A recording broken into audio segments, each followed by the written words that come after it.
As a kid, one of my favourite things was going through old photo albums. There was nothing more exciting than flicking through the pages and seeing a photo of yourself.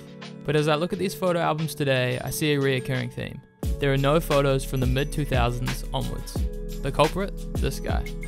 This is one of the first digital cameras that my parents ever got. It's a Fujifilm Finepix F60 FD and was released in 2008. Before that, all of the photos were taken on these two film cameras. With the rise of social media over the last 15 years, people have turned to creating digital albums or posting their best pictures on Instagram. But something about this for me seemed a bit disconnected. Nothing felt tangible anymore.